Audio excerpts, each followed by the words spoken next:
Dan untuk mengetahui pergerakan saham hari ini, kita bergabung bersama analis MNC Sekuritas Muhammad Rudi. Selamat pagi, Mas Rudi. Selamat pagi.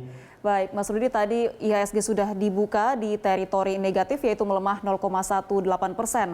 Apakah ini disebabkan oleh aksi profit taking atau minimnya sentimen positif untuk IHSG di akhir pekan ini?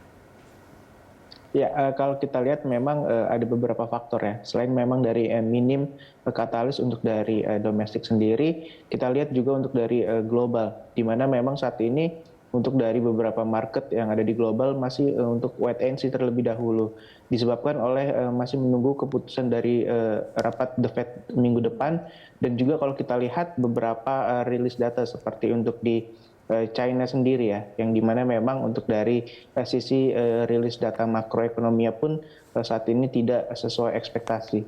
Baik. Kurang lebih seperti itu, Mbak. Untuk ekspektasi para investor terhadap pertemuan The Fed pekan depan ini seperti apa, Pak? Ya, masih menunggu ya, kira-kira karena memang ini masih menjadi salah satu topik yang masih cukup hangat, di mana memang tapering itu masih menjadi topik yang masih dicermati oleh para investor.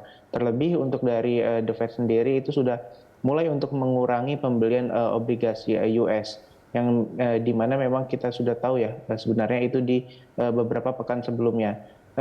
Sambil menunggu ya untuk dari beberapa rilis kemungkinan-kemungkinan yang terjadi, dan juga kalau kita perhatikan inflasi yang sudah dirilis oleh US sendiri sebenarnya masih ada kecenderungan untuk adanya tapering, meskipun memang taperingnya sendiri sudah tidak seagresif sebelumnya.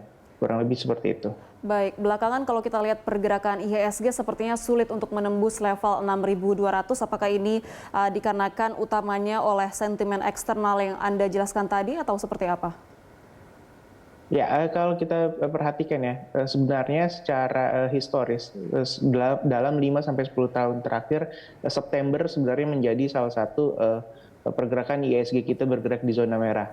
Selain memang kalau kita perhatikan, memang kalau dilihat dari beberapa rilis data dan juga minimnya sentimen di bulan September, itu menjadi salah satu faktor juga IHSG kita saat ini belum bisa untuk menembus level 6.200. Namun ada yang juga kita lihat ya, hal yang baik, di mana IHSG kita masih bisa untuk bertahan di level-level 6.000 atau tidak sampai dengan kembali ke level-level 5.900. Di tengah memang kalau kita perhatikan bursa regional dan juga untuk dari bursa global pun saat ini kecenderungannya mulai flat, kecenderungan menurun, Mbak. Baik, kalau kita berbicara mengenai sentimen, tadi Anda sudah menyebutkan beberapa sentimen eksternal. Nah, untuk dari sentimen domestik sendiri, BPS mengumumkan neraca perdagangan Indonesia kembali surplus sekitar 4 miliar USD, ini terpanjang sepanjang sejarah Indonesia. Apakah ini tidak mampu menjadi katalis positif untuk pergerakan IHSG? Ya, saya rasa kalau kita lihat ya, dengan kecenderungan bursa regional dan juga bursa global melemah dibandingkan kalau kita lihat IHSG kita yang masih untuk bisa bertahan. Saya rasa itu menjadi penopang IHSG kita bisa bertahan sampai dengan 6.100 pada saat ini. Dimana kalau tadi saya katakan beberapa untuk dari bursa regional pun sebenarnya itu mengalami penurunan yang cukup lumayan dibandingkan IHSG kita. Jadi saya rasa untuk dari CDS sendiri pada kemarin pun itu menjadi salah satu bumper untuk IHSG kita tetap bertahan di level 6.000 sampai dengan 6.100 pada saat ini, Mbak. Baik, nah kalau untuk pekan ini minim sentimen positif untuk IHSG, bagaimana prediksi Anda untuk pergerakan IHSG di pekan depan? Ya, untuk di pekan depan sendiri saya rasa juga akan tetap sama ya pergerakan polanya yang kecenderungan memang flattening.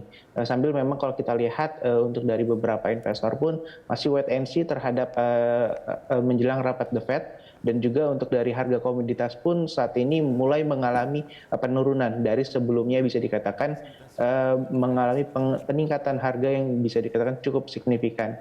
Selain itu juga kalau kita lihat IHSG kita juga masih menunggu beberapa untuk dari PPKM leveling yang saat ini sudah mulai berangsur-angsur menurun, sehingga memang untuk dari beberapa ekonomi bisa kembali dibuka atau dilonggarkan kembali, Mbak.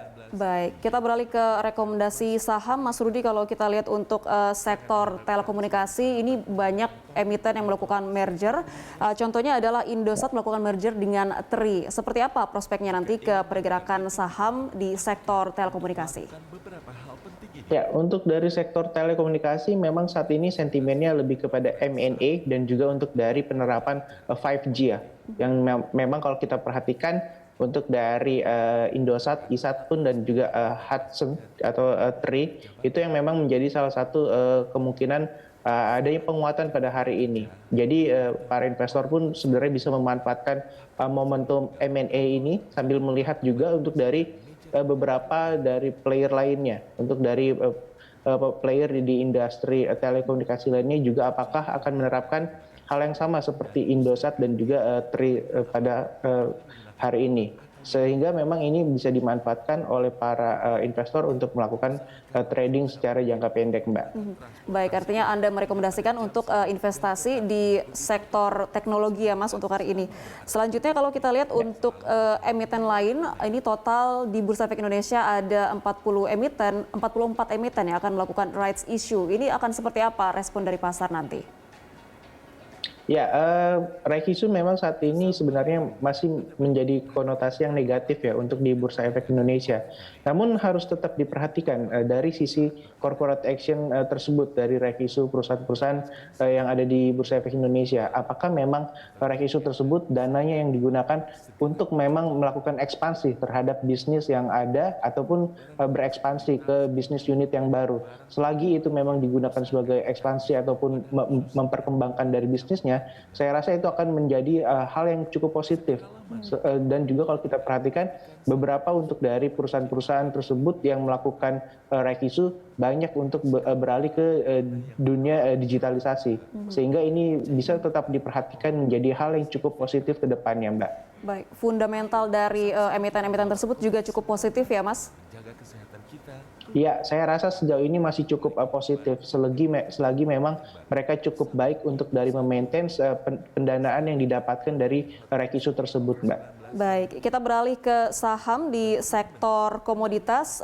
Informasinya harga batu bara ini terus menguat, kemarin sempat mencapai rekor tertinggi. Apakah ini akan menggerakkan saham batu bara bergerak lebih positif untuk pekan ini dan juga pekan depan?